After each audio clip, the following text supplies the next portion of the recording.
To currently Mikey with Rocc, y'all. The show is continuing, and we have added on a very special guest, Mr. Caleb Anthony. How you doing, Caleb? What's up, Caleb? I'm good. Welcome to Currently Mikey with Rocc. Thank you for coming in and kicking with your boys. Inviting me, I really appreciate it. Yes, y'all. We still got Trip Ali on board with us. We're gonna be doing this interview. I'm here for the whole time. I told you. Yes, having nice little drinks, chit chatting, talking about politics and the web world and all these other good things. It's awesome. So today, why do I feel nervous? I'm coming after Trip, and Trip made me, you know, I thought that Trip was doing it. You know what I'm saying? I'm like, right. Trip make you be like, hey. Like, so one of the things I'm glad that we got here, you know, is that we can talk about family life. Awesome. And that's something that you're really big about. And that's something I really respect about you. Because, I mean, I've followed you and I've seen, you know, your situations, and your stuff go viral. And you're a very well-respected person. I don't think you realize how well-respected you are. My mother, my mother is definitely, more so now, she's okay with the whole bisexual or gay thing. But one of the first ways I knew that she was learning to be accepting of me is she pulled up this video. She said, do you see this couple and their kids? And I said, yeah. She said, they are a beautiful family. Is this something that you want? I said, I'm definitely not opposed to it. So, shout out to them, positive reinforcement. And you know what? And I'm going to piggyback on that. Go ahead. Not to interject with what you're saying, but you'd be surprised at some of the people that have come up to Cordell and I both and just say, you know, I thought it was impossible for my gay son to have a child. No, it's not. And I see that it's possible because you all have a whole family. And I think that's a beautiful thing, that it's kind of like opening the eye to a lot of people who thought that it wasn't possible to have a family. That's right. Being black, not necessarily what color your skin, but just being black. But it's even more taboo being an African-American man and having a family. Because when you see it on TV, or when you see it even on Instagram, you see more couples who don't look like us. That's true. And when you see a black couple who has a family and who is successful and have children, I just said the same thing twice, but it's kind of like, dang, you know, that's kind of breathtaking, and it's a beautiful thing, and I appreciate everybody who shows us support, like our friends and family on Instagram, and people who support us on Instagram and on Facebook. It's just love, and that's why I say thank you all for having me. I got a question. Any challenges, like what challenges have you faced, like coming out, being in the public? I mean, I know you got a lot of positive feedback and stuff, but have you got anything that's negative from people that's just like, you shouldn't be doing this or raising kids or that? I mean, people talk. Comments on Facebook, you read the worst. I've seen comments that was like, you fags should burn in hell, and why did you bring it? Especially when we had baby Caleb, because that's the youngest. He's 15 months now. It was like, they brought a baby into this world. How could they do that? Why would they do that? I feel bad for the baby, but what people don't know is that the lowest grade that was just brought into my house of my oldest three is an 89. My kids are scholars. Okay.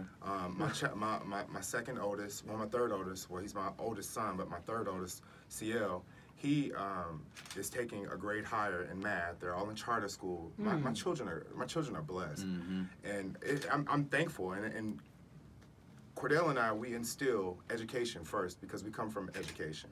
Okay. And if you want anything in life, you have to have education. So our children are blessed, and no matter what anybody says, any ridicule that we have towards about us being two gay men living in a household raising children, our kids are good. It don't affect you can say whatever you want to say about me. You can say whatever you want to say about my partner. Right. I don't care. He doesn't care. We don't care, because we know in our household that our children, It's time. not only are our children, that we don't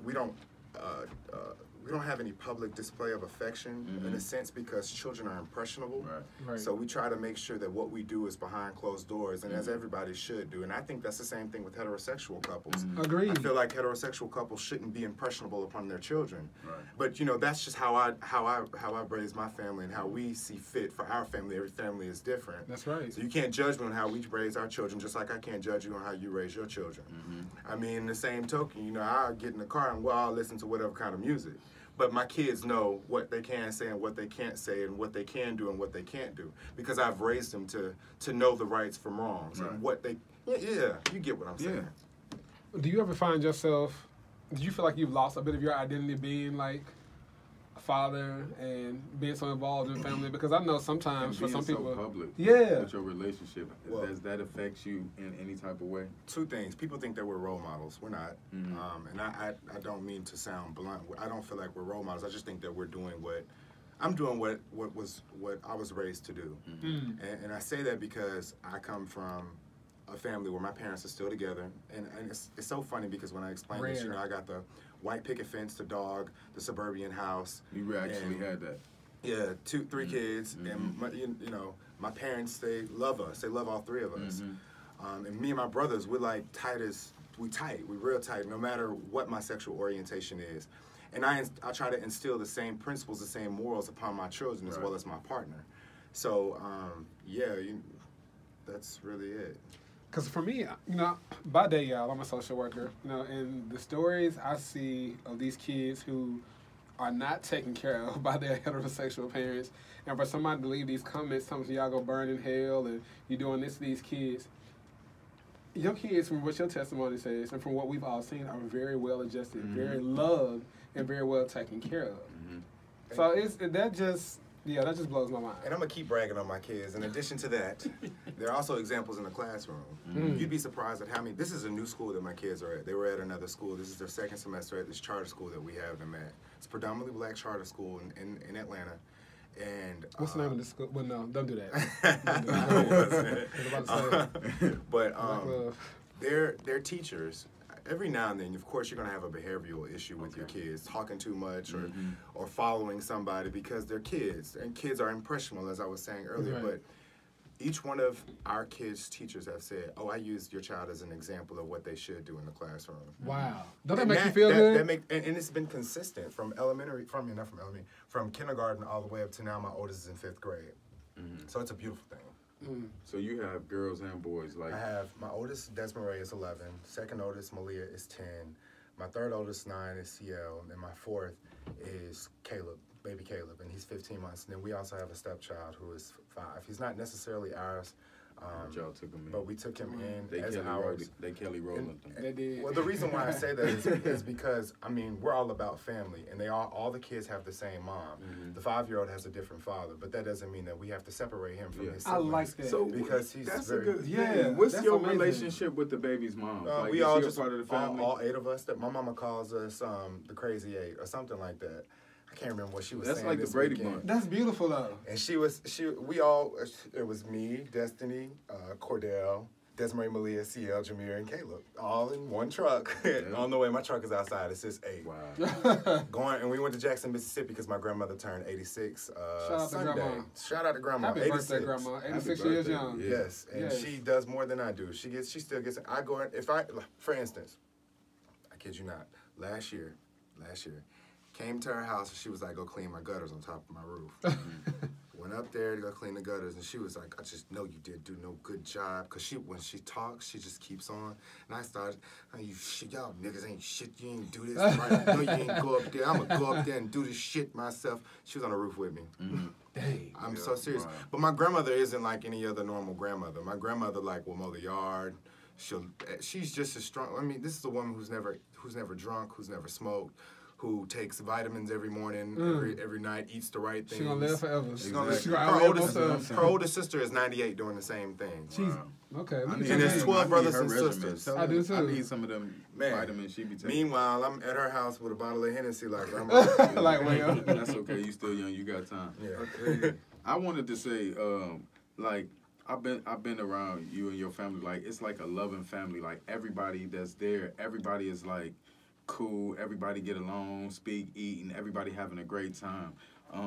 I do commend you on that. I know you say you're not a role model, but you do have other people that look up to you. Right. As far as like I want children. You know what I'm saying? And before I met you through mutual friends and stuff like that, I looked up to you as like, wow, if he can, have a family and be open and be transparent. You know what I'm saying? Because you just who you are. You know what I'm saying? You don't hide it. You just what it is. You know what I'm saying? It's what it is. And I really like that. That's before I even, you know what I'm saying, started doing my thing. So you might not look at yourself as a role model, but people do watch. Yeah, I'm going to put in that position because you put kind of like a seed in their mind of what can be. Yeah. And that's good. That's hope. And I promise you, I have a responsibility, and I'm just being a man about my responsibility. You passed it forward. I feel like that's the reason why you got that platform and that light, you know what I'm saying, so people could watch you and be inspired by it. You know what I'm saying? Thank you. Because you never know what your purpose is. You know what I'm saying? But looking back in hindsight, you never know who watching secretly, who just saying like, wow, I actually can do this. You know what I'm saying? I could be in a relationship. I could raise my family just like a regular family. You know, so that's dope. But not to mention, I mean, we're not perfect though. There's nothing perfect about any situation. I mean, no family is. No family is not one in this world. Right. But I do appreciate that. And when I was saying the role model thing is that, you know, when we were given this platform, people really have put a spotlight on us and how they think that we should be. When no. I'm still going to be me, regardless. I'm still going to get on Facebook, and I'm still going to do the things that I do and say the things that I say.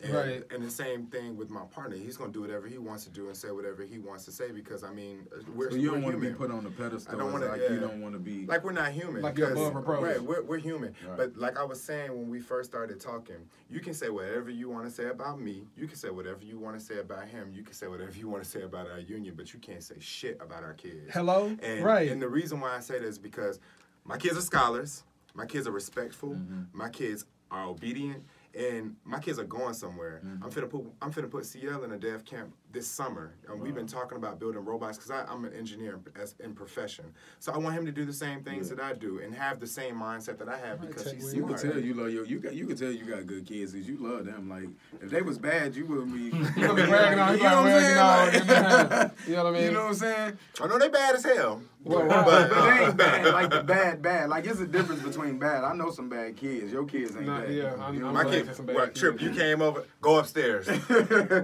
Pops. What I say? Adult time. Well, Rocc, you know, me and Trip a little bit older and whatnot. You know, me, I have a kid myself. How does this, in your mind, with you being young, 21, you represent a little bit of a younger age group. How do you feel about those situations? What do you think of when you see, you know, Caleb and his family, and you've been around them? I love it. So when I was first introduced to Caleb, I didn't know that Caleb was viral, and which is a great thing. Like Caleb was so humble, and to him, he doesn't even think he's humble because he doesn't think, like he keeps saying, he doesn't think he's a role model. He doesn't like, but Caleb, talking to Caleb was always there if I like want to talk about anything, and then of course I got invited over to the house and we hang out and I could talk to him, and if his kids are eating, he'd be like, Rocc, you want something to eat? If he's cooking, Rocc, you want something? Yeah. And like, yes, oh, and he knows I love it. He knows how they love to eat over there. Yeah, they do. And oh, you've been over there on a Sunday dinner. Oh, I haven't been blessed. We fake vegetarians right now, so. Can I get a plate? But like, I even look up to Caleb, and like, yeah, I look up to him. I watch him. I love how he treats little Caleb. Like, I love little Caleb. He's smart as can be, and yeah. So it's in this community. A family is looked at weird, like it has a stigma like everything else, and Caleb's family breaks that stigma, like breaks it completely. Yeah. They show you not only am I gonna have a child, I'm gonna have my child. It's gonna be from us. It's gonna be and that's the big thing. Yes, you don't have to have theirs. I mean, you don't have to necessarily go through adoption to have children, and not to knock adoption. I think adoption is a beautiful thing. And there are some kids, and my partner was saying that one day he wanted to adopt, you know, when the children are a little bit older, because Caleb is so much different in age. Why did you choose to go that route? Because you wanted your kids to all be siblings, like blood? Well, it's interesting. So you know how I was mentioning Jameer. Jameer is the 5-year-old who has a different father. Well, Jameer is low-key my favorite. That's my little. That's my. That's right. That's my little dude, and it's nothing in the world that I wouldn't do for any of my children, and including him. And he's not mine. And his mother saw that, and that's just to be frank. She and I are like low-key best friends, even though we hate each other's guts, but we're best friends. And I explained to her that I really wanted a child, and she was like, well, you ain't going nowhere, I ain't going nowhere, and it's going to be what it is. That's so amazing. What you got for me? And I was like, well, I can see what I can do for you. So did y'all actually have to have sex to do this? I mean, the people want to know. You know. See, what had happened was, I mean, you know, she's gonna kick my ass, man. Some people want to know, like, did y'all go and get the okay, I'm gonna be 100. I'm gonna be totally 100. Okay, so there was these people that we thought were our friends at one point in time. They introduced us to this thing called OTC Stork. Okay, so picture an arm, and at the top of the arm is a cup. You would ejaculate into the cup, and the cup would close. And you'd stick the cup in a woman's vagina, and when you stick it into the vagina, you'd release, and the cup would dispense into the vagina. And it'll stay in the vagina for 6 hours, but it would cup the cervix. The cervix is where the sperm disseminates, and it goes into the ovaries, and then to the egg, blase, blase. And she'd have to be on her back for about 20 minutes. Hold on. Yes, I did do it myself, because, I mean, who else was going to do it? Okay, so this ain't a procedure that you go to the hospital. You just do it. Well, what happened was we paid her some money. I mean, it was only right. Yeah. Paid her some money, and then we started going to doctors. The cheapest that we found was $28,000 for IVF, and we were already dishing out something very close to that. So we were like, no, we can't afford it. I said, well, even if we took out a loan, damn, I don't want to be paying on a baby. You get what I'm saying? So paying on a baby. Right. That's when that's when we had, quote unquote, these people who we thought were our friends at the time told us about the stork. So we decided to do the stork. Was we were checking the ovulation period, 8 days of ovulation or something like that. I can't remember. It's been such a long time ago. We wanted to seize every opportunity. So in the morning we would do the stork, and at night we'd have sex. Wow. Or vice versa. This is amazing. But it wasn't for him to get wasn't, here. it wasn't. That's a lot. It wasn't necessarily like, oh, come on, girl. It was like the most awkwardish, because this is like my best friend. And you have to really, once you become friends with somebody, it's like all bets are off. Right. And I would literally like be trying to stimulate my mind. I would go in the bathroom and pull up Tumblr and be like, "What's good?" So you did all this for your son, like, man, what? And we'll do it all over again. That's amazing. Yes. Kids are everything. People don't until you have one, you don't realize just how pressurized. Seeing a piece of you walking around in this world is the ultimate positive reinforcement. Let me tell you, and then I'm a hypochondriac too. So like earlier, you know, we fell asleep in the bed in my guest room earlier, right? And he's kind of got like a little cold right now, so he has a lot of clothes on. I picked him up, and he was hot, and I was like, oh, my baby's got a fever, and like his whole body was hot, and I'm like, his heart is beating fast. I'm picking him up and I'm putting his heart to my ear. I'm so stupid, and I'm like, oh no, we need to go give him a cold bath now so he can cool down. But it's things like that, like how you were saying, you see a piece of you. It's like everything scares me now with him. And you should have saw like Cordell and Destiny. They were laughing at me when he'd get his like first little cold. More like you every day, like man, his little big head. The thing that I've gotten to experience, we would be sitting at the house and watching TV. He'd be like, "Caleb's crying." I'd be like, "What?" Oh. I'm like, I hear Caleb crying. So and then he'll listen, and then he'll be like, "Oh no, that's not." What the daddy He said. said he can hear him crying all the time, but no, it's really weird. It's like you don't hear. You hear him crying. I hear him crying. I really do. I swear to God. But it was a heater. But he was asleep. He was asleep. He was knocked out. Yeah. That's crazy. But you know, it's just like that. So Caleb, you know, in closing, what is it that you want people to know, like ultimately about you? Why don't you just tell us the essence of you? Like, who is Caleb Anthony? My name is Caleb Anthony, and I'm from Atlanta, Georgia. I like Long Beach walks. No, seriously, I love my kids. That's what you want them to know. No, seriously, I really do. But I think everybody knows that.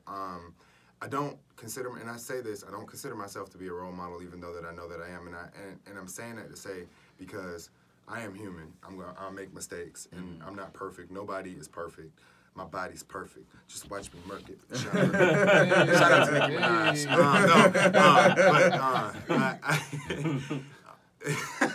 I can't believe I just did that. No, but you know, I love my family. I love my partner. I love my kids, and that's going to be always first to me, no matter what. God, then my family, and then my friends. So, yeah.